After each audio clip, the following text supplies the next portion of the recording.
Assalamualaikum warahmatullahi wabarakatuh. Kita sudah bersyukur dari Bapak Ibu, tentunya santun. Tentunya kita sudah bersyukur semua karena begitu kita bangun tidur, kita oleh Allah diberikan nikmat yang sangat luar biasa. Nikmat apa Bapak Ibu yang diberikan oleh Allah kepada kita? Kita bangun tidur ini, badan kita normal semuanya Bapak Ibu. Yang matanya bisa melihat, kemudian telinganya bisa mendengar, hidungnya bisa mencium, dan lisannya yaitu bisa berbicara, mengucapkan, tangannya bisa bergerak, kakinya bisa berjalan. Itu semuanya nikmat dari Allah. Kita bersyukur. Bayangkan jika kita bangun tidur oleh Allah, dibalik dari semuanya ini, bangun tidur ternyata hanya bayangan kita yang bangun. Ada banyak orang yang di samping kita nangis, padahal kita melihat, kenapa orang pada nangis? Kenapa orang pada ngumpul? Kita mau ngambil. Mungkin kita jadi anaknya, jadi istri, jadi suaminya. Dek, kak, ayah kenapa pada menangis? Tapi saat ini kita bangun tidur, maka kita bisa melihat, bisa ada lampu hidup, ada lampu yang tidak hidup. Kemudian lisan kita bisa berbicara. Kita bersyukur. Alhamdulillahilladzi, bangun tidur apa? Bacanya apa itu? Ahyana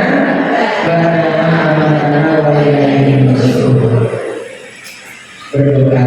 Jangan sampai tidak berdoa ya. Kebiasaannya apa Bapak Ibu bangun tidur?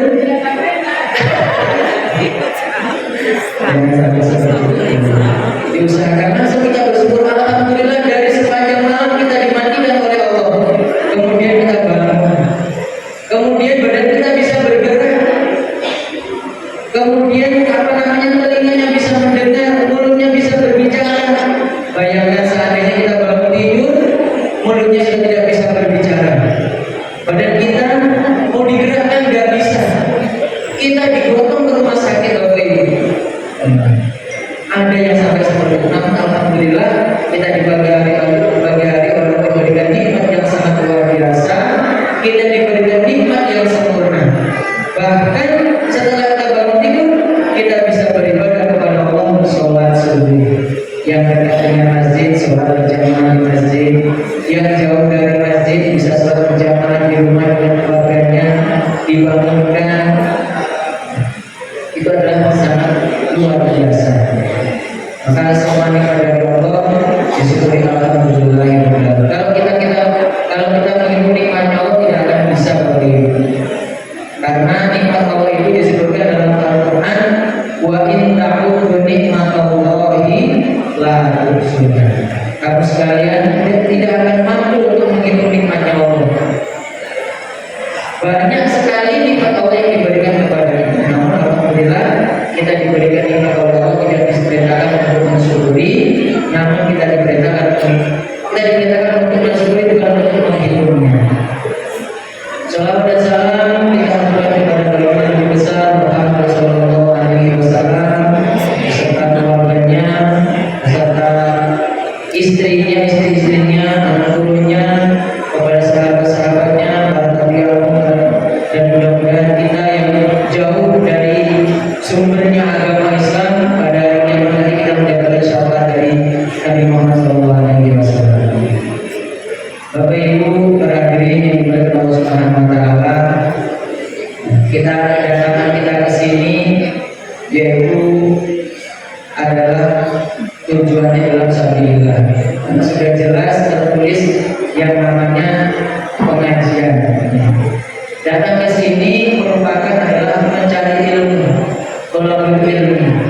Bukan hanya anak-anak mahasiswa-mahasiswi yang datang ke sini setiap pagi, bukan kita juga yang sudah berumur ketika kita mendatangi sebuah pengajian itu namanya mencari ilmu, thalabul ilmi. Thalabul ilmi mencari ilmu tidak hanya bagi yang kecil, cabai rawit, kemudian remaja, kemudian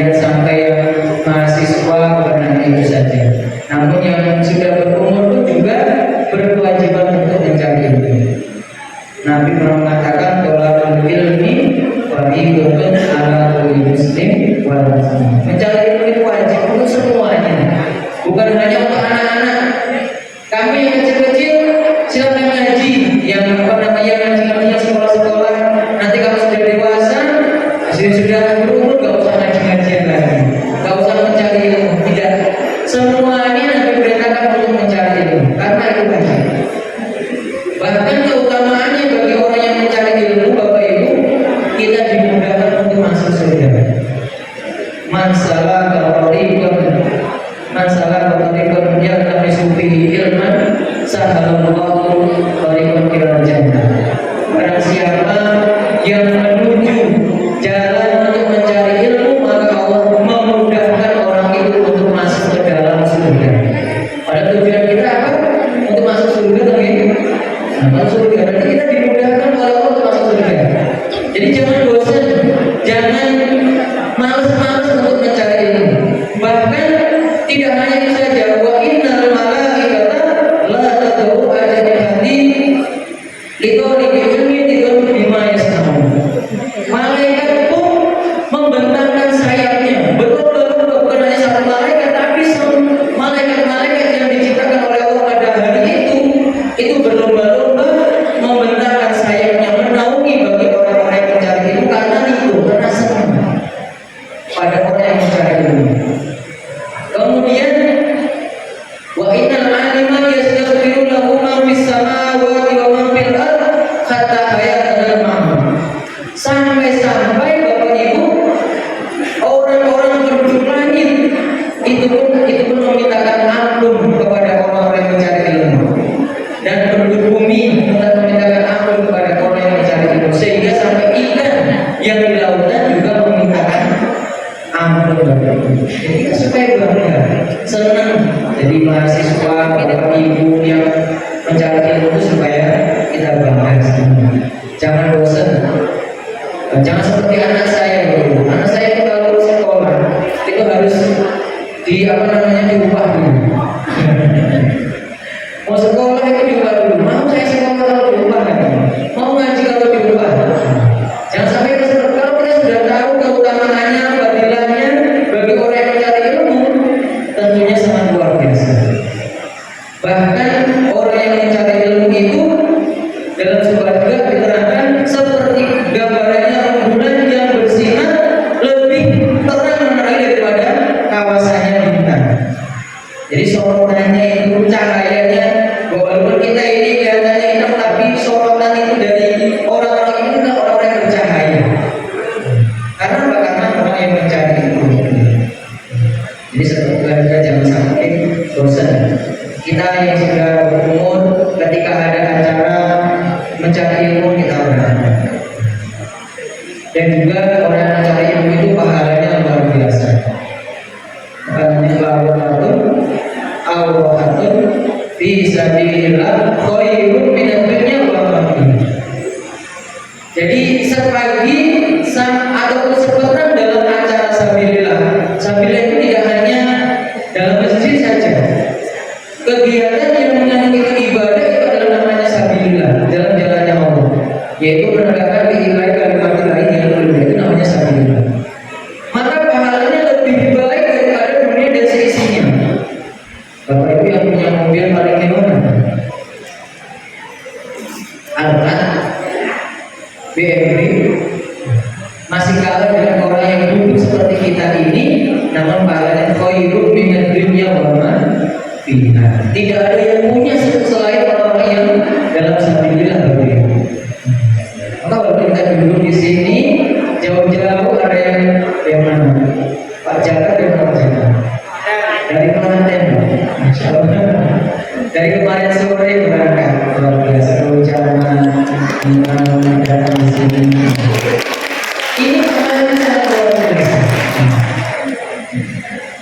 Kita semua juga seperti itu, mendapatkan pahala yang sangat. Bapak Ibu, para hadirin yang dimuliakan Allah Subhanahu Wa Taala, sesuai dengan tema kita, yaitu memantaskan diri menjadi tamu Allah.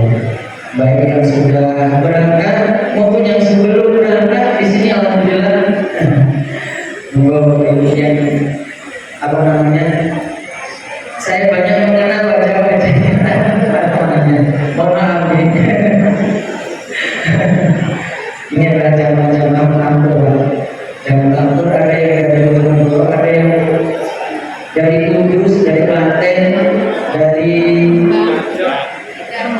dari mana, Cepu ya, Cepu, dari Sidoarjo. Alhamdulillah itu induknya ada di Bojonegoro, di mana, di sebelah selatan.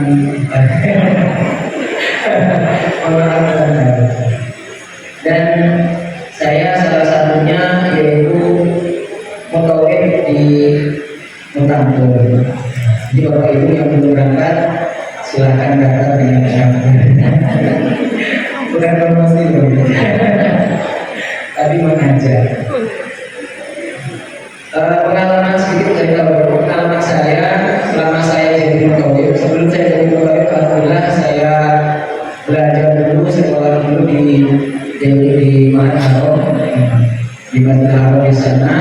Kemudian biasa sambil sekolah sambil mencari uang, sambil kerja. Kemudian seharusnya selesai dari sekolah saya pulang, tapi saya teruskan untuk sementara menetap di sana. Dan saya dari sini seperti yang disampaikan oleh Ibu Guru tadi, saya pulang dari umroh tanggal 29 Maret saya berangkat, tanggal 6 April kemarin pulang, tanggal 7 malam saya berangkat ke Bojonegoro, sampai di sini tanggal 8 jam 7 pagi. Alhamdulillah semuanya berjalan dengan lancar. Adapun kita untuk memantaskan diri menjadi tamunya Allah Bapak Ibu, yang pertama kita harus menjaga hati kita, menjaga hati, menjaga niat kita, karena hati itu sering berubah. Pagi ini kita bisa dikatakan kita niat, atau kita pagi ini belum niat, tahu-tahu siangnya oleh anak kita datang untuk berangkat menjadi tamunya Allah. Berarti kita harus menjaga niat kita. Jangan sampai ibadah itu tidak diniati, didasari dengan niat Allah. Nabi bersabda, "Innallaha la yaqbalu minal amal illa ma kana khalisan wa tuqiyya bi wajhi." Sesungguhnya Allah tidak akan menerima suatu amalan yang tidak didasari dengan mencari wajahnya Allah, percuma. Seperti saya gambarkan orang yang menghatamkan Al-Quran, niatnya hanya ingin disanjung, itu bacaannya bagus, itu bacaan Al-Qurannya bagus, dia target bacanya, hanya sia-sia kalau tidak niat karena Allah. Begitu juga dengan orang yang melaksanakan ibadah umroh, ibadah haji, yang ibadah haji, ibadah umroh itu tidak hanya memerlukan uang saja yang diberangkatkan itu, namun juga tenaga. Karena seperti halnya kita melakukan kegiatan ibadah umroh, itu kalau yang mepet dengan Ka'bah itu 600 meter Bapak Ibu, berarti setengah kilo. Jadi kalau 7 kali putaran berarti 3,5 kilo. Kalau setelah mundur lagi sampai mepet, pas apa namanya penuh, kebetulan di situ penuh, itu bisa 1 kilo. Belum nanti yang di lantai 1, yang lantai 2 sampai lantai 3. Berarti kan memerlukan fisik yang kuat. Maka kalau kita berangkat ibadah umroh hanya gara-gara ingin mencalonkan diri sebagai apa? ART umpamanya, jadi Pak Kades, rugi seperti itu karena capek, sudah membuang uang yang banyak, namun setelah kita pulang umroh ternyata nggak jadi, kan sayang, sia-sia. Namun kalau kita dasar dengan niat karena Allah, kita pahala dapat, ternyata Allah memilih kita, pantas kita menjadi calon anggota, calon kades, kita pantas. Karena tujuannya kita sudah niat karena Allah. Kalau dalam Al-Quran itu wa yarjuna rahmatahu wa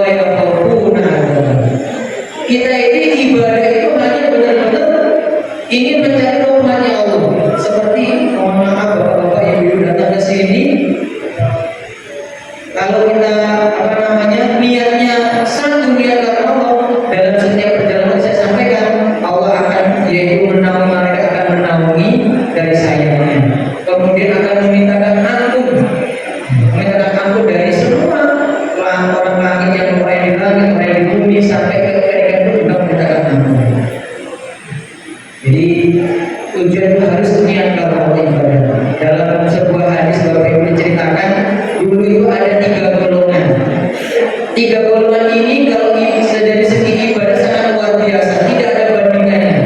Yang pertama adalah orang yang ahli jihad. Orang ahli jihad itu kalau sudah mati apa sih? Selain surga yang pasti ada surga saja. Kemudian yang kedua orang yang dermawan, orang yang ahli sedekah, orang yang ahli wakaf dan sebagainya. Yang ketiga orang yang berilmu. Ini adalah orang yang luar biasa.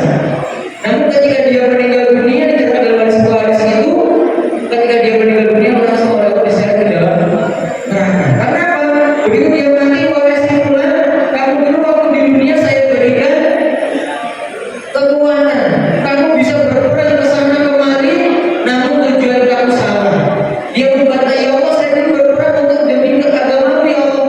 Allah mengatakan kadzdzabta, dusta kamu. Kemudian yang kedua orang yang ahli sedekah tadi, orang ahli dermawan, begitu dia meninggal dunia, ditanya oleh Allah, kamu dulu saya berikan harta yang banyak, mobilnya banyak, rumahnya banyak, kemudian punya bisnisnya, punya apa banyak, uangnya banyak. Namun begitu meninggal dunia, kamu dulu saya berikan harta yang banyak, namun kamu gunakan hanya untuk mencari kekuasaan saja. Dia mengatakan, ya Allah, saya dulu demi agama ya Allah. Allah akan kadzdzabta. Yang ketiga adalah orang yang alim, orang yang berilmu, orang yang menyampaikan ilmunya. Menyampaikan ilmunya itu dia juga demikian. Kamu saya berikan ilmu, kamu berikan kecerdasan, kamu berikan lebih daripada orang yang lain. Namun niat kamu salah. Dia mengatakan, ya Allah, saya dulu untuk melancarkan agama ya Allah, saya mengajarkan di sana, di sini. Namun Allah mengatakan kadzdzabta, dusta kamu. Tiga orang itu berseret ke dalam neraka. Maka kita yang sudah berangkat, yang belum berangkat, yang sudah melaksanakan tetap hanya tetap niat karena Allah, niatnya satu. Kemudian yang kedua, Bapak Ibu, untuk menjadi pantas menjadi tamannya Allah, yaitu mencari ilmu, menambah ilmu. Tentunya ilmu dalam kita akan melaksanakan ibadah Allah. Jangan sampai sebelum berangkat yang dicari apa? Disetrol TikTok. Mana ini belajar yang murah? Mana ini tempat yang viral? Mana ini foto-foto yang bagus? Mana makanan yang enak? Begitu sampai di sana, ditanyakan ke Ustaz, ini di mana ini belanja yang 100 real itu dapat 10 biji nih? Saya nggak tahu nih, nggak tahu masa gimana sih? Karena sebelum berangkat itu yang dicari yang TikTok terus sampai terus mencari tempat yang viral, ditanyakan, oh tadi ngambil di mana? Foto yang bagus ini, video yang bagus. Ternyata kita nggak tahu, misalnya di sini lebih tahu malah. Sebelum kita berangkat harus menambahkan ilmu, tentunya ilmu manasik haji atau manasik ibadah umroh ini. Menambah ilmu itu sangat luar biasa. Menambahkan ilmu termasuk ilmu sebelum kita berangkat ibadah haji ibadah umroh. Karena Nabi juga menyatakan, yaitu belajarlah kamu dalam Al-Quran surah Al-Baqarah, wala taqfu ma laisa laka bihi ilmu. Kamu beramal, jangan beramal sebelum kamu punya ilmunya. Seperti orang yang mau bekerja, Bapak Ibu, bekerja sebagai pemegang komputer. Kalau nggak punya ilmunya bagaimana? Aku mau kerja di kantor, tapi nggak punya ilmunya, ya nggak tahu. Setelah disuruh kamu jangan buatnya seperti ini, ajari dulu seperti akhirnya.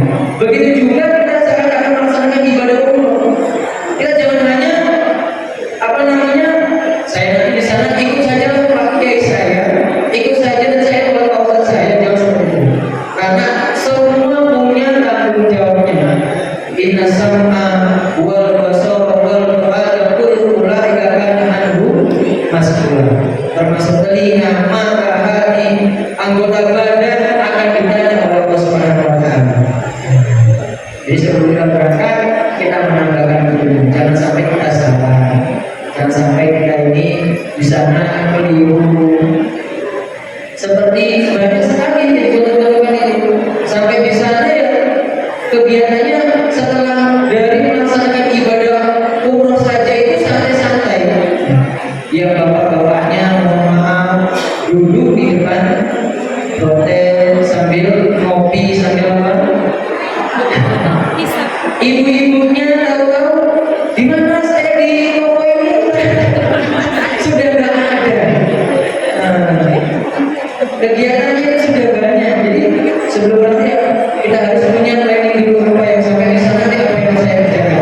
Saya akan katakan sampai di sana saya punya ibadah yang harus saya laksanakan.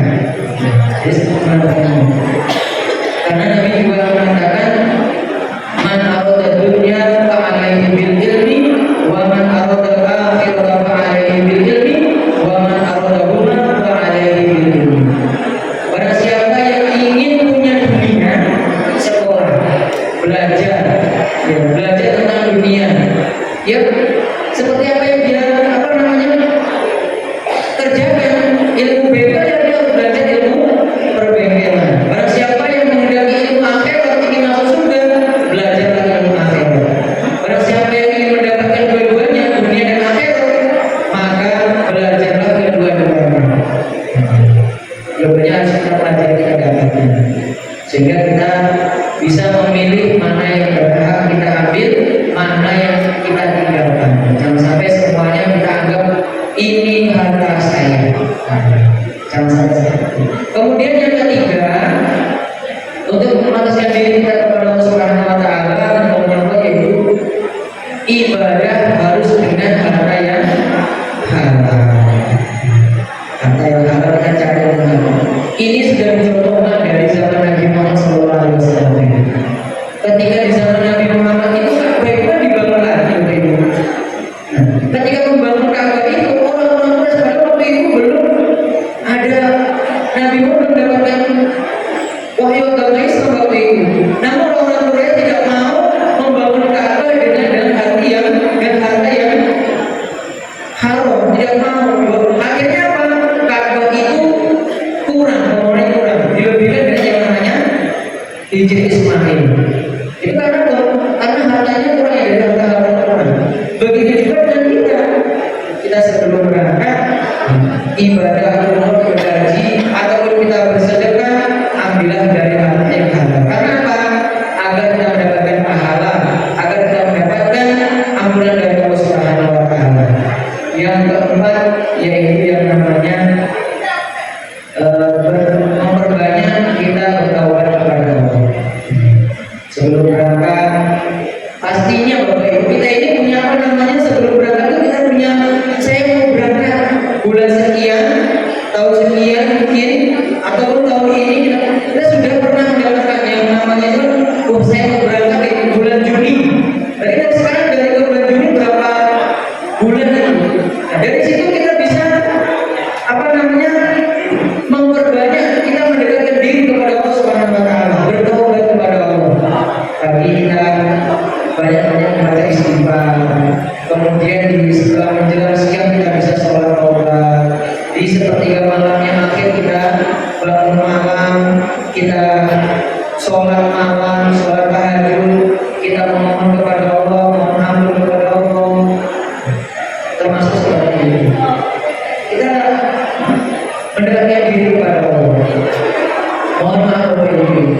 Jadi setelah yang kita apa namanya kita lihat dari orang-orang yang antara ibadah dengan niat karena Allah, dengan harta yang halal, tadi itu dari kasat mata itu sudah kelihatan. Maksudnya bagaimana kelihatan? Dari cara dia beribadah. Memang sih kita tidak tahu Bapak Ibu ya, dia berniat karena Allah tidak, kita tidak tahu. Namun kan dari setelah dia mulai melaksanakan ibadah itu ada hasilnya. Mayyidillahu bi khairin yufaqihu fiddin. Ketika dia pulang dari melaksanakan ibadah itu kelihatan, oh dari tata keramanya dia ada, dari bersedekahnya dia ada, kemudian dari ibadahnya meningkat, dari dunianya dia itu kona'ah itu menerima, tidak pulang dari ibadah aja seperti berdua, malah semakin seperti orang yang lemah, kekurangan harta. Jangan sampai seperti itu. Setelah kita menuntut ada hasilnya. Ya kalau dia ada dari harta yang halal, kemudian dia yang karena Allah dari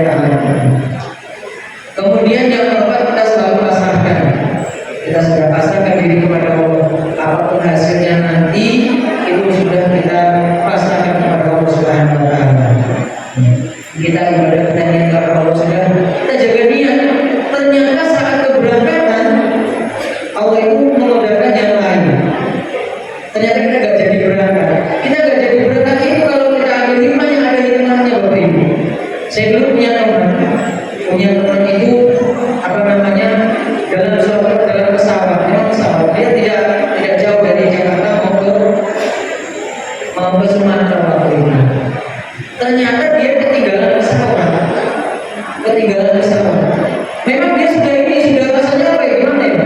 Gara-gara kamu lagi terlambat kamu ini apa nganterin saya itu. Tapi setelah dari situ mendengar tidak lama kemudian alhamdulillah berarti pesawatnya itu jatuh.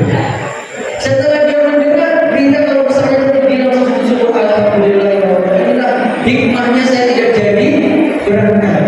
Begitu juga dengan kita sudah kita dapat, kita mencari ilmu, kita menambahkan ilmu, kita pasrah kepada Allah, ternyata kita tidak jadi berangkat, kita ambil hikmahnya. Mungkin setelah ada hikmahnya yang lebih baik, kita tidak berangkat. Mungkin dari kondisi kesehatan kita, mungkin dari keluarga kita lebih membutuhkan kita daripada kita berangkat. Kan seperti itu. Karena Nabi dulu juga pernah punya ada seorang anak, dia mau berangkat haji, mau berangkat jihad. Nabi izinkan saya ikut jihad Nabi. Kemudian diizinkan, silakan kamu berangkat jihad. Setelah Nabi mengatakan demikian, sebentar, kamu masih punya ibu, masih ada Nabi. Nah sekarang aku rawatlah ibu kamu. Padahal dia ingin jihad, tapi mengatakan sekarang rawatlah ibu kamu. Berarti kalau kita tidak diizinkan oleh Allah mungkin dalam hal seperti itu, kita ambil hikmahnya. Mungkin kita lebih dibutuhkan oleh daripada kita daripada kita berangkat sekarang belajar. Kemudian yang terakhir tentunya harus kita selalu berdoa. Banyak berdoa Bapak Ibu. Ini yang menjadi andalan kita itu hanya ini, berdoa ini. Kita tidak akan bisa sampai di sini tanpa ada doa kita. Kita tidak akan bisa berangkat ibadah tanpa kita berdoa. Tidak bisa, karena doa saya belum berdoa adalah pedangnya orang beriman. Kita harus dasar dengan berdoa. Jangan sampai kita menjadi orang yang apa? Takabur. Sombong, saya punya uang. Dan kalau saya nggak jadi berangkat, travel ini yang nipu. Berarti travel ini travel abal-abal ini. Jadi seperti itu. Tapi kalau kita berdoa, kita sudah niat, sudah mendapatkan diri, kemudian kita pasrahkan diri kepada berdoa, berarti kalau kita berangkat itulah yang berkah, itulah yang terbaik untuk kita. Kalau kita jadi berangkat, berarti ya itu belum saatnya kita untuk memaksakan menjadi tanggung jawab. Jadi ada 6 Bapak Ibu yang untuk mengataskan diri menjadi tanggung jawab tadi. Kita baik yang sebelum, ataupun yang sudah berangkat, ataupun yang mau berangkat lagi. Kita mudah-mudahan Bapak Ibu semuanya diberikan kesempatan oleh Allah bisa menjadi tanggung Allah dalam keadaan sehat, dalam keadaan lancar, dan bisa menjadi tanggung Allah yang makbul dan makbul. Amin. Bapak Ibu yang dimuliakan Allah Subhanahu wa taala, dari kegiatan apapun aktivitas tadi yang kita sampaikan, saya akan menyampaikan 4 hal yang harus kita jaga juga untuk menjadi hamba-Nya Allah. Yang pertama, kita harus bersyukur. Jadi orang iman, menjadi orang Islam, ini supaya kita bersyukur. Diberikan hidayah, kita bisa menjadi tamunya Allah. Sebelum tamunya Allah, kita bisa bersyukur. Bersyukur itu sangat luar biasa. Seperti kita bisa bangun pagi, bisa makan dengan nasi pecel, bisa makan dengan sambal ayam goreng, bisa makan dengan itu bersyukur. Diberikan kesehatan bersyukur, diberikan hidayah kita bersyukur. Jangan sampai kita ini menjadi orang yang tidak bersyukur. Dalam Al-Quran mungkin sudah hafal semua, ayat syakarul mazid dan al-wala'i kafaru inna azab lasyadid.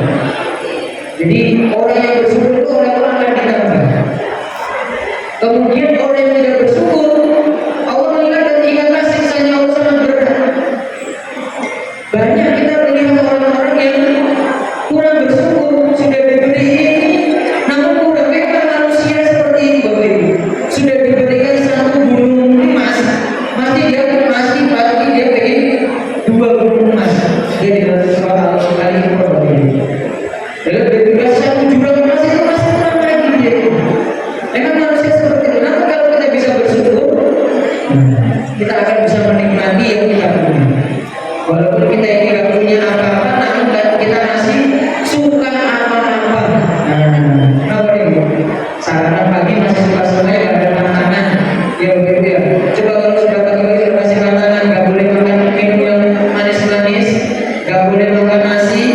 boleh makan daging, repot. Tapi kita masih boleh makan daun singkong, masih boleh makan apa daging, masih boleh. Kita bersyukur alhamdulillah. Mempunyai kendaraan yang saat ini kita naiki alhamdulillah. Kemudian yang kedua yaitu mempersungguh. Tujuan kita untuk masuk surga selamat dari neraka, tujuan kita untuk menjadi tamunya Allah, kita bersungguh. Bagaimana caranya terlaksana agar saya bisa masuk surga selamat dari neraka? Bagaimana caranya saya ini berhasil apa yang diinginkan, yang dicita-citakan? Kita bersungguh. Kita syukuri, kita bersungguh. Kemudian yang ketiga yaitu kita berdoa kepada Allah Subhanahu wa Ta'ala. Itulah memang orang iman itu tidak jauh dari bersyukur dan berdoa. Bersyukur dan berdoa itu terus. Dalam surat Al-Baqarah itu kan innal insana wal asri innal insana lafi khusr illa alladziina aamanu wa 'amilus shalihati wa tawassaw bil haqqi wa tawassaw bis sabr. Jadi demi waktu asar maksudnya itu dalam satu hari, karena Allah itu sebenarnya Allah mau bersumpah demi waktu apa saja. Demi waktu asar atau mengatakan sesungguhnya manusia itu semuanya dalam keadaan rugi. Siapa yang tidak? Illalladzina amanu, hanya orang-orang yang beriman yang tidak akan rugi. Dan orang-orang yang beramal saleh. Bapak Ibu, sekalian dimuliakan Allah Subhanahu wa Ta'ala. Sebagai orang tua juga, bapak-bapak, ibu yang punya orang tua yang saat ini masih menjaga anak-anaknya, dijaga dengan yang betul-betul kita jaga. Karena pergaulan sekarang sangat luar biasa, tidak seperti zaman 90-an, 80-an. Walaupun dulu juga ya memang pergaulan ada, tapi tidak seperti zaman sekarang. Kelihatannya anak kita itu diam di rumah, tapi apa kalah dengan main gadgetnya. Kalau sudah main gadgetnya itu semuanya kegiatan ibadah itu kalah. Itu hampir rata-rata. Kemudian dari main gadget juga dari main HP tersebut, dari main HP apa saja itu mengalahkan semuanya. Ini dicuci oleh apa tadi? Gadget tadi. Pokoknya anak bisa berani ke orang tua dari ada juga anak yang lebih kuat dari orang tua dari HP tersebut. Banyak orang yang belajar tidak melalui guru lagi dari HP tersebut. Jadi kita sebagai orang tua, ketika kita punya anak harus kita awasi. Pergaulan itu anak kita kemana, dengan siapa, kita supaya tahu. Jangan sampai anak kita biarkan saja. Kalau sudah anak sudah dewasa, sudah anak itu mengajak nisab untuk menikah, sudah ini dan ini dekatnya dengan siapa? Ditanya, anaknya sudah berani nikah apa belum? Kalau sudah berani nikah, ya cepat-cepat nikahkan. Jangan sampai terjadi hal-hal yang tidak diinginkan, menjadi fitnah seperti itu. Jangan sampai terjadi fitnah di mata agama dan sebagainya. Dan jangan terus. Kalau sudah anak ingin punya nikah, jangan dihalang-halangi, jangan buat kamu harus punya itu dulu, kamu harus bekerja dulu, kamu harus sekolah dulu. Dia sudah memang benar-benar berani menikah, mau menikah silakan menikahkan. Jangan sampai semuanya menghalangi. Anak saya ini belum punya rumah, nanti lah baru punya rumah. Setelah punya rumah pengennya punya mobil lagi, setelah pengen punya mobil pengen akhirnya. Kemudian kalau sudah seperti itu, jangan dihalang-halangi dari mohon maaf dari segi penentuan sekian sebutkan. Anak saya harus nikah pada bulan April tanggal ini, bulan ini. Kalau saya dulu mencari tanggal nikah itu, saya tanya dulu penghulunya maksudnya kapan.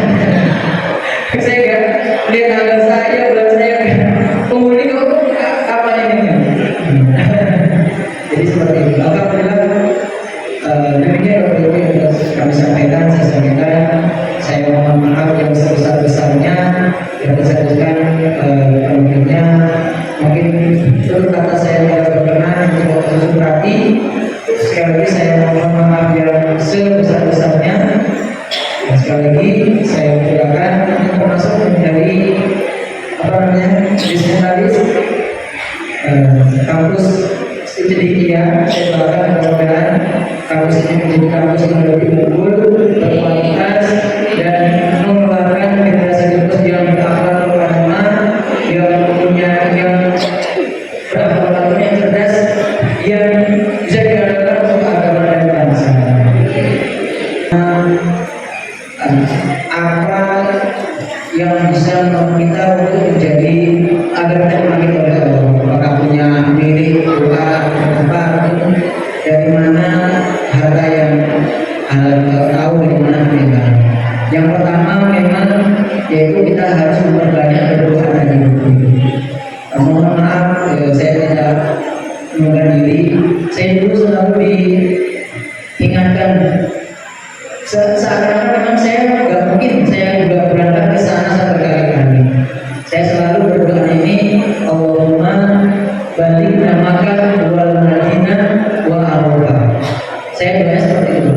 Dan itu saya baca itu setiap kali habis saya melaksanakan ibadah sholat atau sebelum sholat. Jadi setelah saya menunggu waktu sholat itu dari setelah sunnah kemudian saya baca doa. Setelah sholat itu saya baca doa balikna Makkah wal Madinah wa Arafah warzuqna hajjal mabrur. Saya baca doa seperti itu terus. Dan kadang-kadang saya sampai menceritakan kalau dari segi dari harta, memang kadang-kadang ini kadang kita dan begitu tadi mungkin saya bisa untuk mendapatkan pulau, sedangkan saya kadang kita makan sehari-hari aja pas-pasan seperti itu. Itu yang pertama yaitu adalah berbanyak berdoa. Konsisten doanya ini seperti yang diajarkan Nabi ketika sampai di Madinah itu Bapak Ibu, Nabi itu kiblatnya menghadap ke Baitul Maqdis, ke Palestina Bapak Ibu. Namun Nabi selalu berdoa, doanya itu tidak sebentar, tapi sampai 1,5 tahun. Dan setiap kali Nabi mau sholat, Nabi selalu mengangkat wajahnya ke langit. Sungguh-sungguh Allah itu mengetahui engkau mengangkat wajahnya ke langit. Jadi Nabi selalu berdoa, ya Allah, pindahkanlah kiblatnya itu ke langit. Itu 16 sampai 17 bulan. Jadi yang pertama kita berdoa untuk menjadi agar kita untuk dipanggil oleh Allah menjadi tamunya Allah. Kemudian untuk mengetahui harta kita itu halalkah, itu yang benar yang kita boleh kita bawa atau tidak.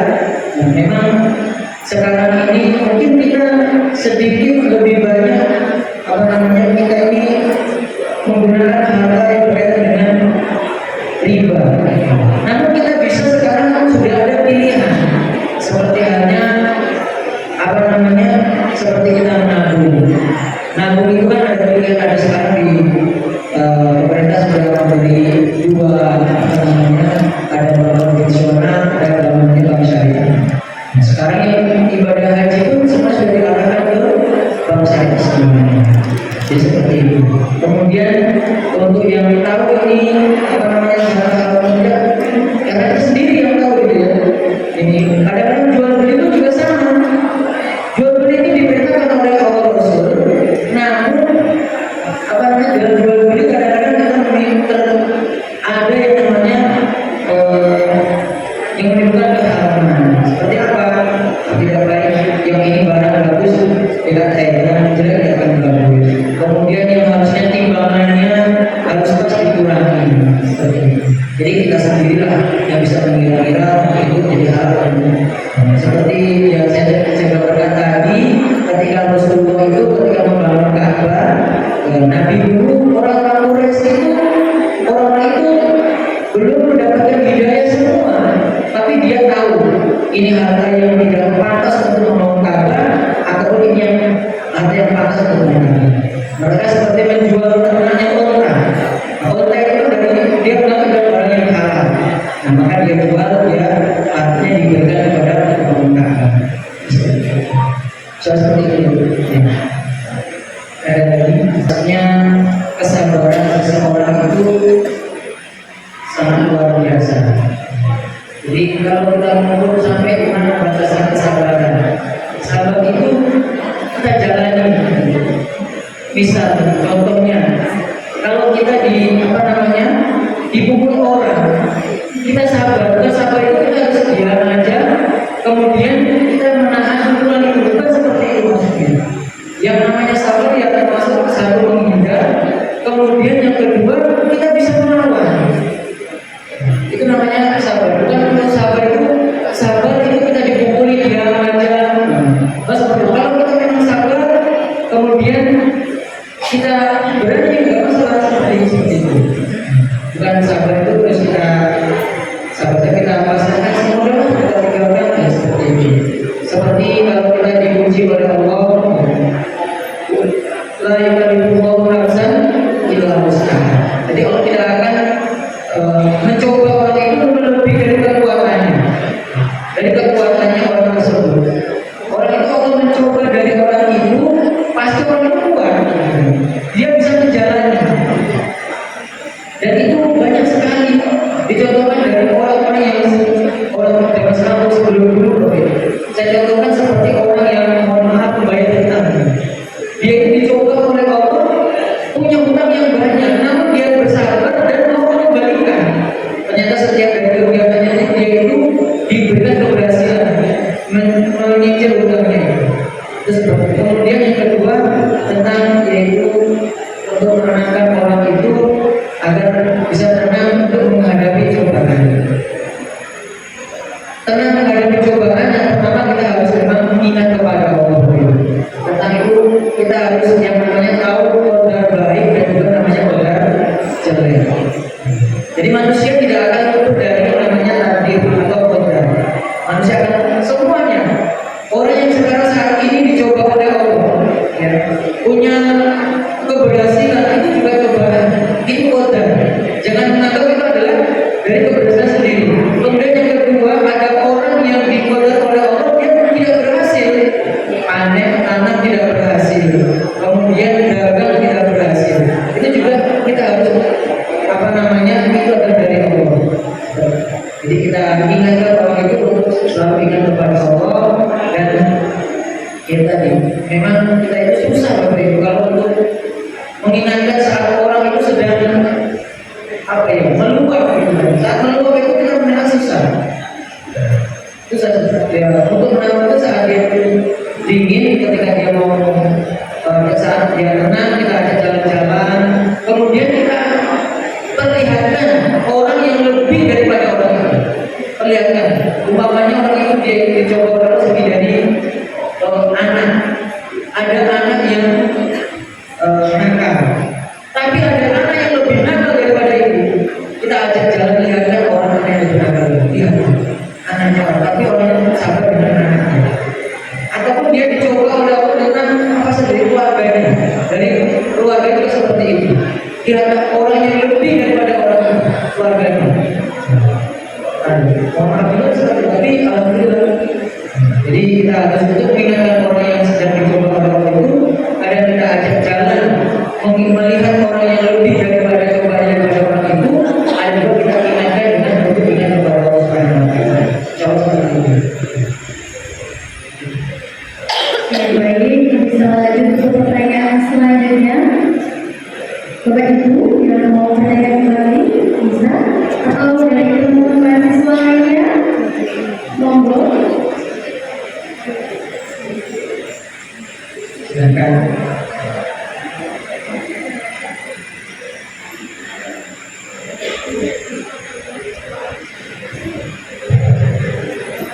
Assalamualaikum warahmatullahi wabarakatuh. Waalaikumsalam warahmatullahi wabarakatuh. Alhamdulillah, Ustaz, saya sudah diberi kesempatan untuk bersama atau menjadi tamunya Allah. Dan setelah yang saya rasakan setelah pulang dari sana, setelah menikmati kenikmatan ibadah di sana itu sampai di rumah itu seperti gelisah, sedih. Nah itu berlangsung selama beberapa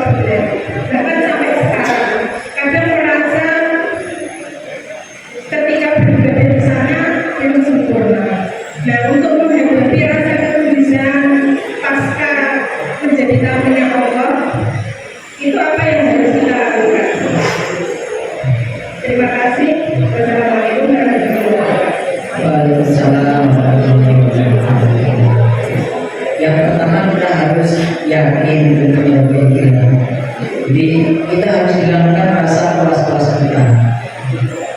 Adapun ibadah